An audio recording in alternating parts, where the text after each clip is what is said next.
سب سے زیادہ غنی وہ شخص ہے جو اللہ تعالیٰ کی تقسیم پر راضی ہو۔ ایک بات ہمیشہ یاد رکھنا، دھوکہ کھانے والے کو اللہ صبر دے دیتا ہے، لیکن دھوکہ دینے والے کو کبھی سکون نہیں ملتا۔ مرد کا غرور ہوتی ہے ایک پاکیزہ عورت، اور عورت کا ایمان ہوتا ہے ایک باکردار مرد۔ تم دوسروں کے راستے کی رکاوٹیں دور کرتے جاؤ، تمہاری اپنی منزل کا راستہ آسان ہوتا چلا جائے گا۔ سب سے اچھی چیز جو میں نے کی، میں نے لوگوں کو اپنے بارے میں بتانا بند کر دیا کہ میری زندگی میں کیا ہو رہا ہے۔ جس دن آپ کو یہ پتہ چل جائے کہ بعض کاموں کا آپ کی مرضی سے نہ ہونا آپ کے لیے کتنا بہتر ہے، اس دن آپ کی بے سکونی ختم ہو جائے گی۔ موت گھبراہٹ ہے، بس جب تم جنازہ دیکھو تو کھڑے ہو جایا کرو۔ بیٹے نعمت ہیں اور بیٹیاں نیکی ہیں۔ اللہ پاک نعمتوں پر حساب لیتا ہے جبکہ نیکیوں پر ثواب عطا فرماتا ہے۔ جس شخص پر بیٹیوں کی پرورش کا بوجھ آ پڑے اور ان کے ساتھ وہ اچھا برتاؤ کریں تو یہ بیٹیاں ان کے لیے جہنم سے آر بن جائیں گی۔ غرور اور تکبر سے بچے۔ کائنات کا پہلا گناہ نہ شرک تھا نہ کفر تھا، بلکہ پہلا گناہ یہ تھا کہ میں اس سے بہتر ہوں۔ جو عورت ہر وقت بالوں کا جوڑا بنا کر رکھتی ہے،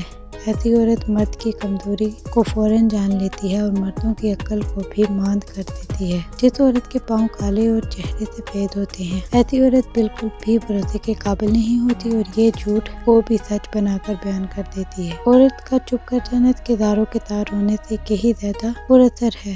اگر کسی کا ایک آنسو تمہاری وجہ سے گر گیا تو روز محشر تک اس کے قرض دار بن جاؤ گے۔ تم اپنی اولاد پر تمام جہانوں کے خزانے لٹا دو، روز قیامت تم سے دور بھاگ رہے ہوں گے، لیکن اگر تم ان کو قرآن مجید پڑھا دو تو وہ تمہیں ڈھونڈتے پھریں گے تمہیں تاج و وقار پہنانے کو۔ عورت چاہتی ہے کہ اسے الفاظ سے بغیر سمجھا جائے، اس کی خاموشی کو محسوس کیا جائے، اس کے طلب کی قدر کی جائے اور اس کی آنکھوں کی نمی کو دیکھ کر اس کے دل کا حال جانا جائے۔ وہ چاہتی ہے کہ اس سے ایسی محبت کی جائے کیونکہ وہ واجب المحبت ہونا چاہتی ہے۔ اپنے دوستوں کا انتخاب سوچ سمجھ کر کیا کریں کیونکہ تم اپنے جنازے کی پہلی صف کا انتخاب کر رہے ہوتے ہو۔ جس عورت کے ہونٹوں پر تل ہو تو سمجھ جائیں ایسی عورت پیار اور محبت کی بھوکی ہوتی ہے۔ اگر کسی کو تکلیف میں دیکھ کر تمہیں تکلیف ہونے لگے تو سمجھ لینا تم اللہ کی بنائے ہوئے بہترین انسان ہو۔ اپنے دوستوں کے انتخاب سوچ سمجھ کر کیا کریں کیونکہ تم اپنے جنازے کی پہلی صف کا انتخاب کر رہے ہوتے ہو۔